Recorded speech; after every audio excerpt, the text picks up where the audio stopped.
로마서 6장 4절에서 7절까지의 말씀입니다. 그러므로 우리가 그의 죽으심과 합하여 세례를 받음으로 그와 함께 장사되었나니 이는 아버지의 영광으로 말미암아 그리스도를 죽은 자 가운데서 살리심과 같이 우리로 또한 새 생명 가운데서 행하게 하려 함이니라. 만일 우리가 그의 죽으심을 본받아 연합한 자가 되었으면 또한 그의 부활을 본받아 연합한 자가 되리라. 우리가 알거니와 우리 옛사람이 예수와 함께 십자가에 못 박힌 것은 죄의 몸이 멸하여 다시는 우리가 죄에게 종노릇하지 아니하려 함이니 이는 죽은 자가 죄에서 벗어나 의롭다 하심을 얻었음이니라. 아멘. 같이 자리에 앉으시겠습니다. 저희가 계속해서 부활하신 예수님의 그 행적을 따라갑니다. 그러면서 오늘은 로마서에 있는 말씀을 중심으로 좀 살펴보고자 합니다. 지금까지 부활하시고 첫 번째 지나면 도마를 세우기 위해서 오셨고 또 이렇게 세 번째 주님께서 제자들에게 나타났을 때는 이제 베드로와 또 그 제자들이 사명을 감당하기 위해서 회복하는 역사를 지난주까지 우리가 살펴봤습니다. 그러니까 부활하신 예수님은 지금 계속해서 제자들에게 사명을 이룰 수 있도록 이 회복과 하나님의 사랑을 맛보고 하나님의 나라가 어떤 것이고 하나님의 나라가 원하는 그 사명이 무엇인 것을 40일 동안 승천하시기 전까지 계속해서 알려주신 것을 볼 수가 있습니다. 근데 우리가 퀘스천이 뭐냐면 어떻게 감당할 수 있느냐는 겁니다. 제자들이 40일 동안 정말 주님께서 계속해서 알려주시고 확인시켜 주셨음에도 불구하고 그들은 움직일 수가 없었습니다. 사명이 뭔지를 잘 몰랐습니다. 알긴 알았으나 움직일 수가 없었던 것을 볼 수가 있습니다. 그래서 여러분이 성경을 읽으실 때 전체적인 이 맥락을 다 보셔야 됩니다. 물론 성경의 큰 맥은 바로 예수님께 중심이 잡혀 있습니다. 예수님의 구원의 사역입니다.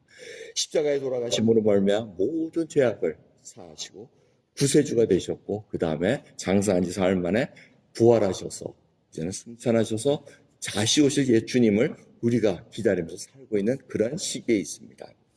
중요한 것은 이 신앙의 실력입니다. 어떻게 감당할 수 있느냐? 신앙의 실력이 있어야 됩니다. 보고 배운 것들을 자기 것으로 만들어야 되는 것입니다. 여러분의 신앙 실력이 어느 정도라고 생각하십니까? 오늘 말씀을 통해서 우리가 다시 한번 살펴보기로 원합니다.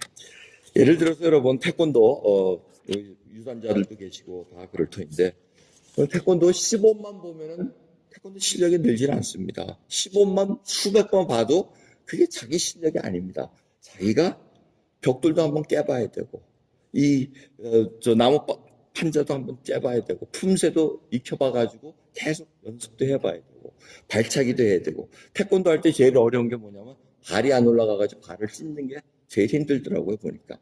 자꾸 그렇게 연습을 하면서 시범을 봤더니 저 사람 저렇게 했는데 나는 안 되네 하고 자기 것으로 배우기 위해서 많이 연습하고 훈련해야 된다는 겁니다. 이 신앙의 실력이 바로 내 것이 됐을 때 감당할 수 있다는 것입니다. 오늘의 핵심이 바로 거기에 있습니다. 성경은 그러한 자들이 많이 나와 있습니다. 예를 들어서 엘리에셀입니다. 엘리에셀이 누굽니까? 엘리에셀하니까 누구지? 하는데 아브라함의 종입니다. 아브라함의 종. 아브라함 종이 자기 실력을 보여줍니다. 계속해서 이 엘리에셀은 아브라함의 상속자 같이 이렇게 키운 자랍니다. 그런데 나중에 이삭이 있고 이삭의 와이프를 구하기 위해서 아브라함이 엘리에셀을 보냅니다. 엘리에셀이 나중에 다 가가지고는 어떻게 합니까? 하나님, 아브라함의 하나님 하고 이렇게 하면서 자기가 기도를 합니다. 아낙네가 혹이라도 나에게 말에 물을 먹이겠다 할 때, 나에게 물을 달라 그럴 때 말에게까지도 주겠습니다 하면은 그게 바로 하나님께서 짝지어줄 이삭의 며느리, 이삭의 아내로 알고 가겠습니다 하고 이렇게 기도를 합니다. 이런 기도한다는 게 쉽지가 않습니다. 근데 평상시 아브라함도 보고 정말 이삭을 바치는 그 순간 하나하나가 다 엘리에셀에게 다 보고 배운 겁니다. 그리고 진정으로 자기가 해야 될 때 그거를 실력으로 보여줬다는 겁니다. 베드로도 마찬가지지만 지금까지 예수님이 3년 동안 쫓아다니면서 보고 배웠습니다. 물 위도 걸어봤고 뭐 온갖 거 다 해봤습니다. 하나님 말씀대로 했더니 물고기도 막 잡아보고 또 칼로 사람 귀를 잘라보기도 했습니다. 혈기로 해가지고 한 적도 있습니다. 이 모든 것들이 다 자기가 그냥 원하는 대로 멋대로 한 것을 볼 수가 있습니다. 그걸 주님께서 하나씩 가듬어 주면서 나중에 사도행전을 보시면은 자기 실력이 나옵니다. 성령 충만함을 받고 정말 미문에 가가지고 안전뱅이는 뭐라 그럽니까? 금강은 난 가진 거 없는데 내게 있는 것으로 내게 주노니 나사렛 예수 그리스도의 이름으로 일어나 걸으라고 말씀합니다. 이게 바로 자기의 신앙의 실력을 보여주는 겁니다. 여러분, 일단 여러분들이 신앙생활 하는 동안, 지금 이 역병의 시대를 지나는 동안 신앙의 실력이 어떻게 드러나고 있습니까? 주님은 여태까지 여러분들이 배운 것들을 정말 실력 있는 그것으로 보이기를 원하시는 것을 잊지 말아야 됩니다.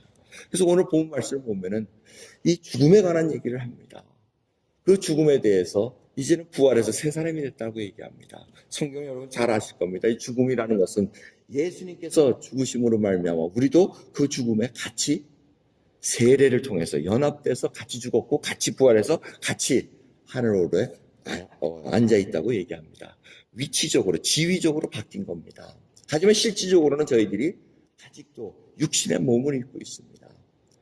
그런 성경은 계속해서 우리에게 에베소 4장 22절부터 보면은 너희는 유혹의 욕심을 따라 썩어져가는 구습을 쫓는 옛사람을 벗어버리고 오직 심령으로 새롭게 되어 하나님을 따라 의와 진리의 거룩함으로 지으심을 받은 새 사람이 이루라. 새 사람, 새 생명 다 같은 얘기입니다. 그러면서 예수 그리스도를 믿는 그 믿음 안에 누구든지 그리스도 안에 있으면 새로운 피조물이라고 선포하고 있습니다. 이것이 놀라운 사건입니다. 우리는 죄인이었습니다. 예수님 모르는 자였으나 이 부활의 사건은 뭐냐면은 죽어야지만 부활이 일어날 수 있다는 것입니다. 우리 자신들도 옛것이 죽어야지만 옛사람, 이 모든 것들이 다 없어져야지만 예수님과 함께 새 사람을 입고 나갈 수 있다는 것입니다. 그래서 벗고 입고 이 얘기를 하고 있습니다. 벗으면 더 이상 관계가 없다는 겁니다. 그리고 새 사람, 새 생명, 예수 그리스도의 부활과 같이 저희가 연합돼서 살아가는 것을 알려주고 있습니다. 성경은 계속해서 연합된 거에 대해서 이 로마서 말씀을 통해서 알려주고 있습니다. 만일 우리가 그의 죽으심을 본받아 연합한 자가 되었으면 또한 그의 부활을 본받아 연합한 자가 되리라. 참 이게 연합했다는 것은 우리가 어디 붙어 있는 것이 아니고 사실 주님 속에 있는 겁니다. 이 연합됐다는 것은 예를 들어 성경 안에 이 성경이 있으면 이 안에 이 종이를 이렇게 껴놓고 딱 닫아버리면은 이 성경이 가는 곳에는 이 쪽지가 다 따라가게 돼 있습니다. 이거 많은 예를 보셨을 겁니다. 마찬가지입니다. 예수님이 바로 이 성경이신데 우리가 이 안에 그냥 푹 들어가서 닫아버리면 예수님께서 다 이루었고 정말 부활한 자와 연합해서 이게 연합입니다. 주님이 가시는 곳마다 우리가 가는 겁니다. 베드로가 그러지 않습니까? 너 젊었을 때 마음대로 갔지 막 벗어나려고 애를 썼는데 이제 때가 되면은 네가 이제는 띠띠우고 이제는 원치 않는 곳으로 간다고 얘기하고 왜? 주님이 그곳으로 가기 때문에 갈 수밖에 없다는 겁니다. 이게 연합한 자가 사는 길이라는 겁니다. 그곳에서 주님으로부터 배우고 하나님의 그 사랑을 계속해서 받는다는 겁니다. 그래서 나의 멍에를 베고 나의 마음을 배우라고 얘기하십니다.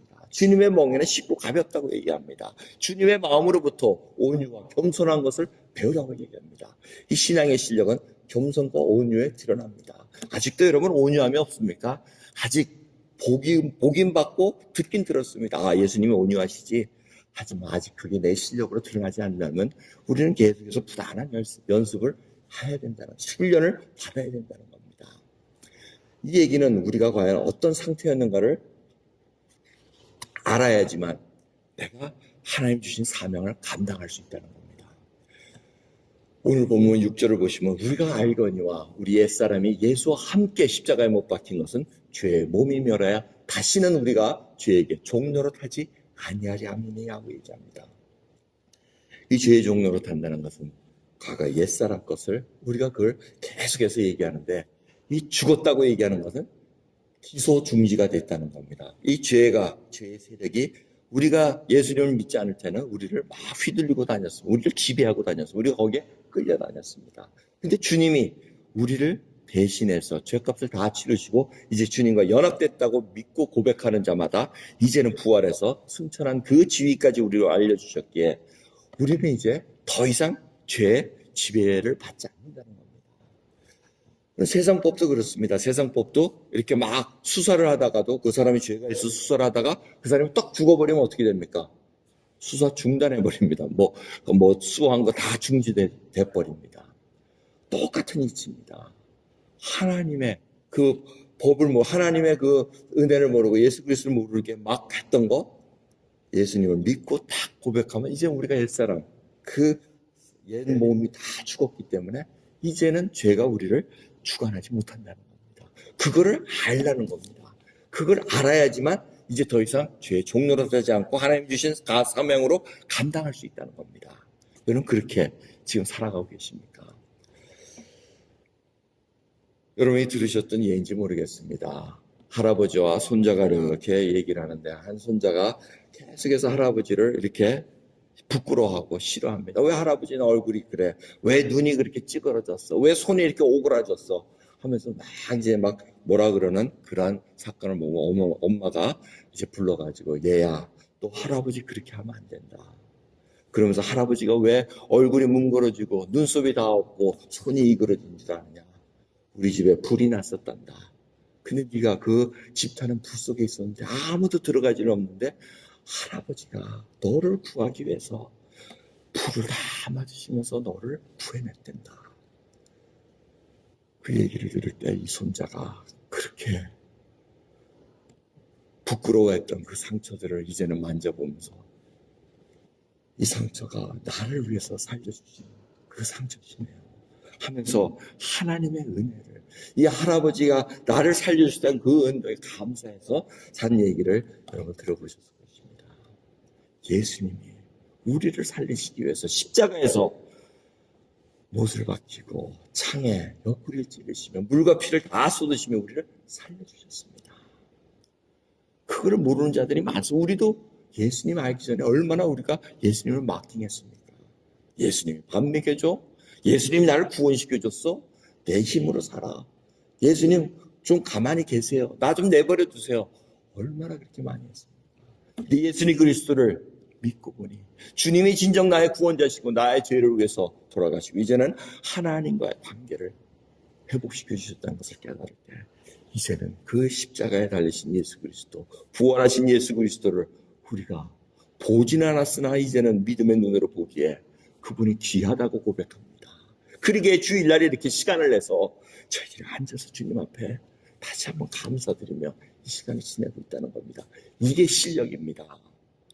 여러분 주님을 정말 귀하게 여길 수 있다면 우리가 하던 거 내려놓고 주님 앞에 서 있어야 된다는 것입니다.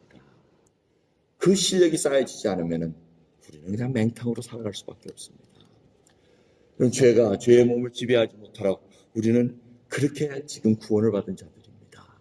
그런데 실상은 그렇습니까? 구원을 받았음에도 불구하고 주님이 나를 위해서 돌아가셨음에도 불구하고 그걸 다 알면도 불구하고 아직도 옛것에 옛사람이 죄의 몸이 계속해서 죄의 지배로 자꾸 살아가려고 합니다. 탐욕이 납니다. 분노가 침입니다. 들보를 자꾸 빼내지 못하고 남의 티를 보면서 비난을 합니다. 근데 사도 바울의 이 고백을 보십시오. 빌립보서 4장 11절부터의 말씀입니다. 내가 궁핍함으로 말하는 것이 아니라 어떠한 형편에든지 내가 자족하기를 배웠노니 내가 비천에 처할 줄도 알고 풍부에 처할 줄도 알고 모든 일에 배부르며 배고픔과 풍부와 궁핍에도 일체의 비결을 배웠노라. 내게 능력 주시는 자 안에서 내가 모든 것을 할 수 있느니라. 여러분 이 놀라운 고백이 바로 실력입니다. 여러분 지금 이 역병의 시대를 지내면서 정말 어려운 시대에 지나가고 있습니다. 세상 모두가 다 지금 힘들어하는 그런 시기를 지나가고 있습니다. 근데 우리가 주님의 그것을 배웠습니까? 정말 주님이 어떤 분이셨고 주님이 진정 나의 목자시기에 나에게 공급자 되신 것을 알기에 내가 비천에 처할 줄도 알고 풍부에 처할 줄도 알고 정말 배부르고 배고픔에 이 모든 것에 자족하는 그 일체의 비결을 배웠다는 건 바로 예수 그리스도의 능력으로 이길 수 있다는 것입니다.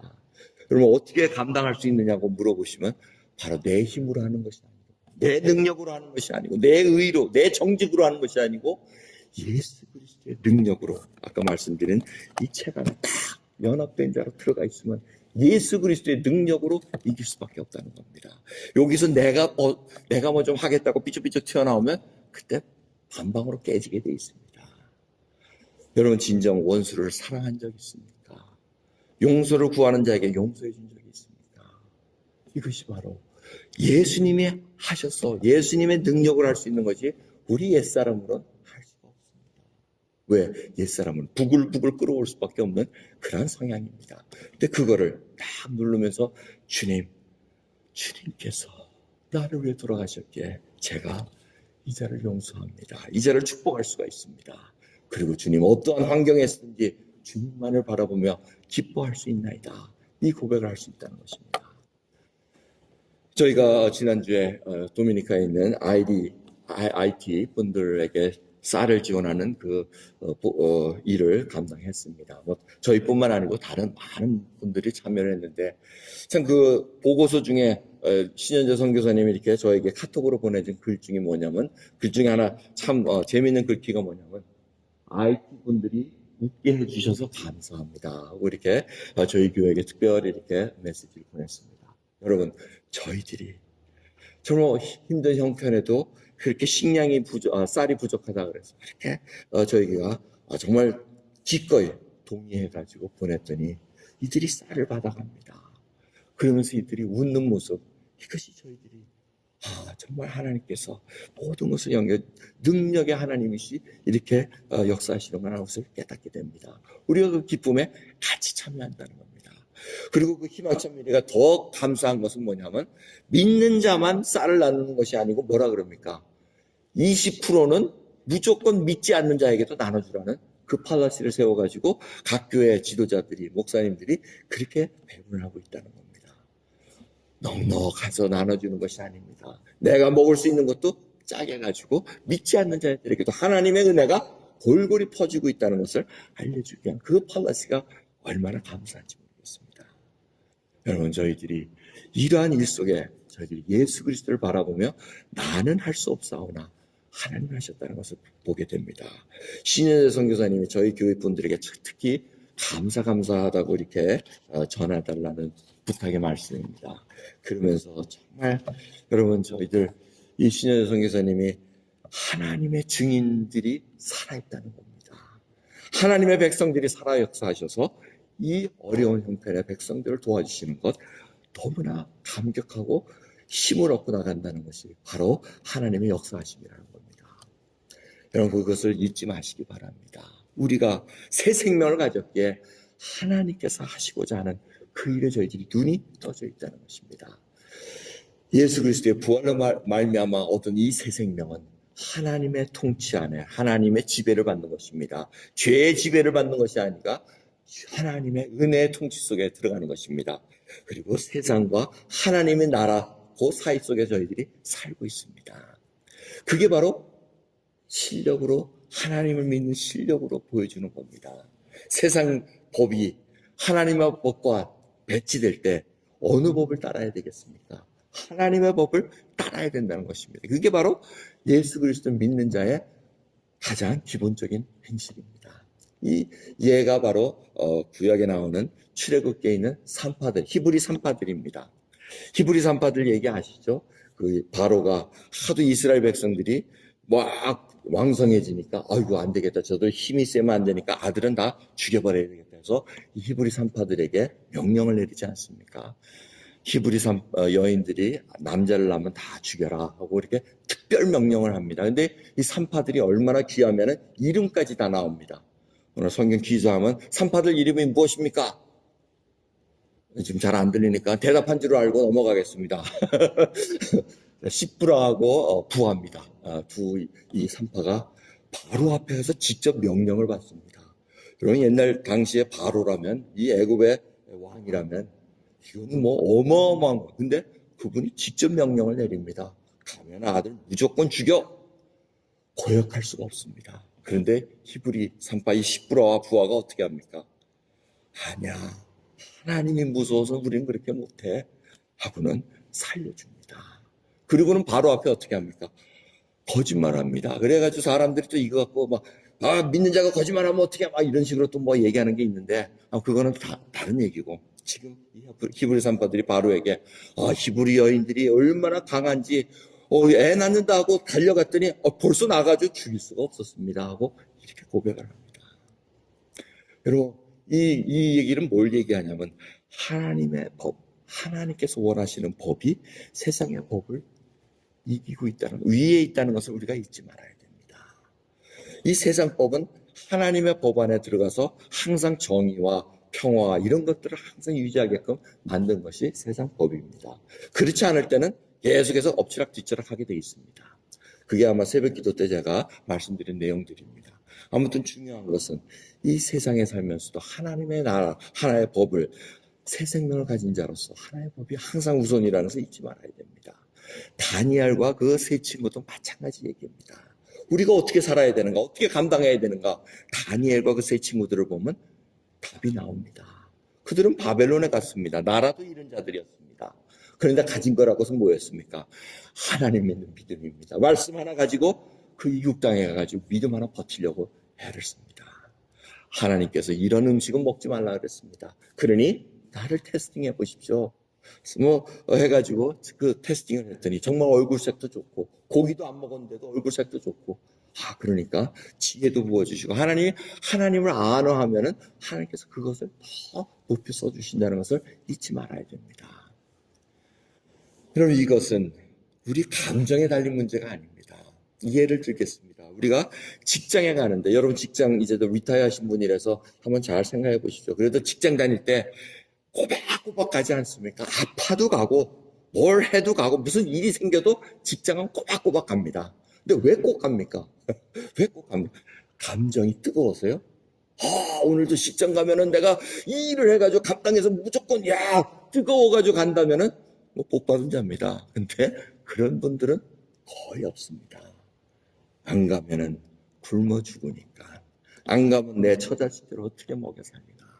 안 가면 이게 감정하고 상관없이 생각이 나타나는 겁니다. 생각을 해서 이게 책임이 있으니까 가는 겁니다. 믿음은 어떻다고 생각하십니까? 다르다고 생각하십니까? 그렇지 않습니다. 똑같습니다. 믿음도 여러분들이 착각하기가 쉬운 게 내가 감정이 뜨거워야지. 예배 드리고 싶으면 예배 마음이 있어야지. 뜨거운 마음을 주시면 가야지. 아닙니다. 왜 가야 됩니까? 왜 예배를 드려야 되고 왜 기도를 해야 되고 하나님의 말씀을 읽어야 됩니까? 책임의 문제입니다. 하나님의 백성이 되었기 때문에 하나님의 뜻이 무엇인 걸 간구하기 위해서, 알기 위해서, 하나님의 뜻을 알기 위해서 간다는 겁니다. 싫어도 하나님께서 나의 구원자 되시고 나의 목자 되시고 내가 하나님의 자녀이기 때문에 왕같은 제사장으로 불러주셨기에 내가 말씀을 상고합니다. 하나님 앞에 꿇어 엎드립니다. 감정의 문제가 아닙니다. 이것은 책임의 문제고 나의 생각의 문제입니다.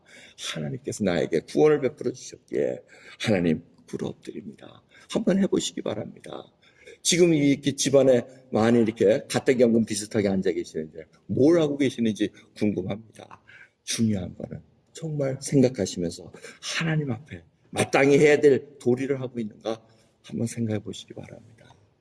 주님께서는 이 하늘나라에 사는 백성들이 어떻게 살아야 되는가 일깨워 주신 말씀이 마태복음 5장부터 7장까지의 말씀입니다. 오늘 집에 계시는 동안 마태복음 5장에서 7장까지 한번 조용히 읽어보십시오. 하늘나라의 백성들이 어떻게 살아가는가, 어떻게 감당해야 되는가를 알려주시는 말씀입니다.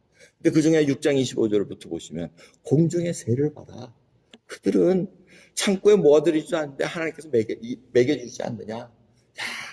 너 저 들풀 봐라. 이 백합화 이런 거는 정말 솔로몬의 옷보다도 더 영화롭지 않느냐.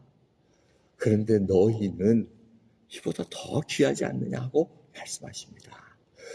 들풀도 하나님이 이렇게 입히시거든 하물며 너희일까 보냐. 믿음이 적은 자들아 말씀하십니다. 하늘도 하늘의 새도 들풀도 하나님께서 다 먹여주시고 다 물 주시면서 다 키워주시는데 하물며 하나님의 백성 예수 그리스도께서 죽기까지 저희를 구원 베풀어 주신 그 사랑을 베푼 자들 우리에게 그까짓 거 못 베풀어 주겠느냐. 저희를 통해서 그 헤이리 사람들을 먹여주십니다. 인도 사람들을 먹여주십니다.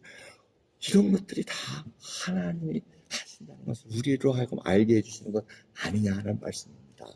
그래서 하시는 말씀, 믿음이 적은 자들아. 네, 실력이 적다는 얘기입니다. 믿음의 실력이 아직 그렇게까지 자라나지 않았다는 겁니다. 그렇게까지 하나님을 fully 의지하면서 살 수 없다는 겁니다. 하나님께서는 그 수준까지 자라나기를 원하신다는 것 잊지 마시기 바랍니다. 주님은 이 일을 감당하기 위해서 이 세상에 교회를 딱 남겨놓으셨습니다. 그래서 교회 여러분 데피니션 하면 여러분 잘 아실 겁니다. 예수님이 모퉁이 돌이 되셔가지고 우리가 이방인과 유대인들이 같이 함께 지어져 성령 안에서 함께 지어져 나간다고 에베소서 2장에 말씀하고 있습니다. 그리고는 교회가 주님의 몸된 그의 몸된 교회를 위해서 살아간다고 말씀하십니다. 그리고 사도행전 10장 28절을 보면 하나님이 자기 피로 사신 교회를 치게 하셨다고 말씀하십니다. 디모데전서 3장 15절을 보시면 이 집은 살아계신 하나님의 교회요 진리의 기둥과 터인이라고 말씀하십니다. 잘 살펴보십시오. 그의 몸된 교회입니다. 그의 몸된 개인을 얘기하지는 않습니다. 이 교회는 건물도 아닙니다. 하나님을 고백하고 예수 그리스도를 구원자로 고백한 그 자들의 이 보이지 않는 오르게닉한 무브먼트, 이 사람들입니다. 하지만 하나님의 백성들이 모여있는 곳에 주님께서 약속하십니다. 두세 사람이 내 이름으로 있는 곳에 나도 그들과 함께 있겠다고 약속하고 계십니다. 그의 몸된 교회입니다. 몸이기 때문에 어떻게 합니까? 매일같이, 여러분은 몸 항상 매일같이 보시잖아요. 세수하고 목욕하고 이 몸된 교회 주님께서 얼마나 아끼시는지 여러분 아십니까? 매일같이 살피십니다. 아이고 요거 잘았나? 아이고 요쪽은 어떤가 하고 얼마나 살피십니까? 오늘 이 역병의 시간 때문에 이게 이발소 문들 다 닫아가지고 여러분들 머리카락이 이제 많이 저도 지금 머리카락이 많이 자라가지고 조금만 지나면 이제 고무줄로 이렇게 딱 댕기머리 할 시기가 됐습니다. 근데 저는 이렇게 안 자르니까 더 좋은 것 같아요. 왜 그러냐면, 야, 세상에 내 머리카락이 이렇게 무거워진 적이 있나, 이렇게 느껴질 정도입니다. 왜? 이게 없어가지고 휑했었는데, 거기다 또 잘라놓기까지 하면은, 어이구, 이게 너무 가벼웠는데, 지금은 무겁습니다. 이제, 이렇게 하면서, 조금만 지나면 이게 고무줄로 할 수 있겠다는 생각이 납니다. 자기 몸을 매일같이 이렇게 살핍니다. 주님의 몸된 교회 살피십니다. 그걸 잊지 마시기 바랍니다. 자기 피로 사신 교회라고 얘기합니다. 우리는 착각하잖아요. 피로 사신 개인이라고 얘기하잖아요. 주님은 나를 위해서 피를 흘리셔서 나를 위해 맞아요. 맞는데 성경에서는 피로 사신 교회라고 얘기합니다. 저희들 예배드리는 이 공동체 하나님께서 값지게 정말 귀하다는 얘기입니다. 그런 교회를 함부로 두시겠습니까? 절대 그냥 놔두지 않습니다. 하나님께서 귀하기 때문에 어떻게 해서든지 그 귀한 가치를 지닐 수 있도록 훈련시켜 주십니다. 실력 있는 자로 바쳐가신다는 겁니다. 그러면서 이 감독자들, 장로님들, 이 에베소서 사도행전 20장 28절은 에베소서 장로님들에게 이 사도 바울이 얘기하는 말씀입니다. 이 당시에 장로라는 것은 목사, 장로, 지금의 목사와 장로를 얘기하고 있습니다. 근데 그 피로 사신 교회를 치게 했다고 얘기합니다. 이 친다는 것은 tend like shepherd, rule, keep 이런 뜻이 있습니다. 이 치라는 거 하면 여러분 지난주 말씀 기억나시죠? 베드로에게 두 번째 네가 나를 사랑하느냐 할 때 내 양을 치라 하고 할 때 똑같은 단어입니다. 이 친다는 것은 목자같이 지켜주라는 얘기입니다. 다스리라는 얘기입니다. 보존하라는 얘기입니다. 왜? 자기 피로 샀기 때문에. 그래서 그 교회를 지도자들을 세워놓고 목사와 장로 이 직분자들을 세워놓고는 치게 만드십니다. 잘 룰하게 잘 다스리고 정말 하나님의 그 가치 있는 그 가치로 만들기 위해서 이 지도자들을 세워서 움직이게 한다는 겁니다. 그만큼 귀한 교회라는 걸 잊지 마시기 바랍니다.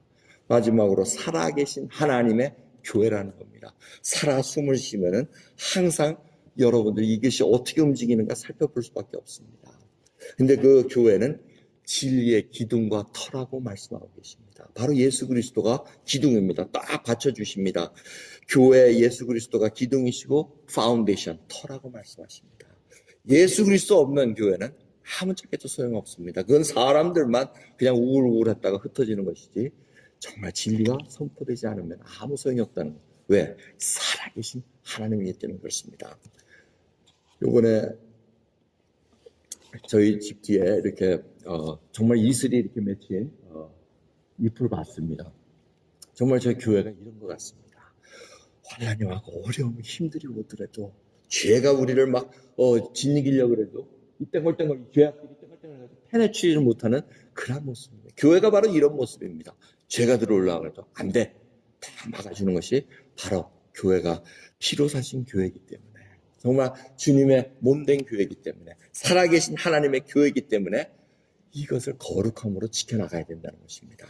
그래서 여러분 잊지 마시기 바랍니다. 세상과 하나님의 나라에서 우리들이 이렇게 끼어서 살지만은 교회에서는 그 사는 하늘나라의 법을 사는 법을 배우는 겁니다. 그래서 이 교회는 하나님만을 높입니다. 예수 그리스도만을 높입니다. 그걸 잊지 마시기 바랍니다. 그래서 하나님의 말씀을 계속해서 가르칩니다. 배웁니다. 그리고 그 속에서 세례와 성찬식을 이루어지고 있습니다. 왜? 예수 그리스도를 기억해야 되고 예수님의 그 놀라운 구원 속에 거듭난 자들, 구원받은 자를 예수님과 연합돼서 같이 살 수 있도록 이 세례식을 행한다는 것입니다. 근데 주님께서 우리가 깨달아야 될 것은 이 교회는 세상 법과 돌아가는 법과는 다르게 돌아가고 있습니다. 그게 마태복음 18장에 저희들에게 알려주신 말씀입니다. 죄를 범하거든 너희 중에 누가 죄를 범하거든 하고 세 가지 방법을 알려주십니다. 죄를 범하면 개인이 가서 그 형제와 그 형제에게 가서 공고하라고 얘기합니다. 그러지 말라고 그게 첫 번째 단계입니다. 개인적으로 해결하라. 두 번째, 그래도 안 들으면 두세 증인을 데려가가지고 정말 돌아서게 해라. 그래도 안 되면 교회에 알려라. 그래도 안 되면은 이방인과 세리같이 여겨라고 말씀하십니다. 이것이 교회에서 이루어질 기본 치리하는 방법입니다. 저희 PCA 교단도 이 방법으로 모든 것을 진행하고 있습니다. 하지만 이 교회 방법은 뭐냐면 여러분 회개하게 되면 개인으로 가서 잘못했네요. 회개하면 즉시 용서해야 된다는 거. 더 이상 풀수를 안 합니다. 더 이상 진행을 안 시킵니다. 두세 증인이 가가지고 했을 때 잘못했습니다 하면 더 이상 풀수를 안 합니다. 딱 끝나버립니다. 용서해주고 그 다음 단계로 그냥 넘어갑니다. 교회에 알려가지고 그 형제나 그 자매가 죄송합니다 잘못했습니다 하면은 그 다음에 오케이 회개했어 그 다음에 너 죄값을 받아 하고 이렇게 나가지 않는 것이 바로 교회의 방법입니다. 착각한. 그래서 사도 바울이 뭐라 그럽니까? 아니 어떻게 믿는 자끼리 세상 법정에 가서 수를 하느냐 그 얘기랑 왜? 다르다는 얘기입니다. 그걸 여러분들 우리가 알아야지만 하늘나라에서 어떠한 방법으로 살아야 되는 걸 깨닫는다는 겁니다. 주님께서 정말 용서하라고 얘기했을 때 사도 베드로가 뭐라 그럽니까? 7번씩 7번 해주면 되나요? 49번 해주면 되나요? 이렇게 했을 때 아니다. 70번씩 7번 무한정으로 해줘야 된다고 얘기합니다. 누구든지 회개를 하면은 용서해 주라는 겁니다. 돌아서서 또 죄를 지더라도 돌아와서 또 잘못했습니다. 용서해 주시오 하면 용서해 주라는 얘기입니다. 그게 바로 교회 하나님이 다스리는 그 안에서 이루어지는 일이라는 겁니다. 참 이 쉽지가 않은 일입니다. 하지만 이것이 바로 저희들 실력을 보여주고 쌓는 길이라는 것입니다. 이런 교회는 그래서 우리가 함부로 하지 못합니다. 성도들이 모여 있을 때 세상에서 직장에서 무슨 우욱하는 일이 생기면 그냥 성질대로 해대는 것이 세상 법입니다. 내가 권위가 있고 내가 힘이 있으면 마음대로 해도 됩니다. 근데 교회는 그렇게 못합니다. 꾹꾹 참습니다. 원수 같더라도 참습니다. 이런 제가 몇 번 말씀드렸지만 이 교회에서 원수 같은 사람 얼마나 많이 만납니까? 근데 어디 가서 원수 같은 사람 만나겠어요? 그리고 언제 참겠어요? 세상에 나가면 원수 같은 사람은 다 끊어버리면 됩니다. 안 봐! 다 끊어버리면 됩니다. 하지만 교회에서 원수 같은 사람이 있으면 사랑해줘야 되고 축복해줘야 되고 참아야 되는 그 훈련이 이루어진다는 겁니다. 그러게 저희들이 다시 한번 눈을 떠야 됩니다. 주님 맡겨주신 사명을 어떻게 감당할 수 있느냐. 새 생명으로 사는 그 방법을 내가 과연 믿음의 실력으로 지금 살아가고 있는가?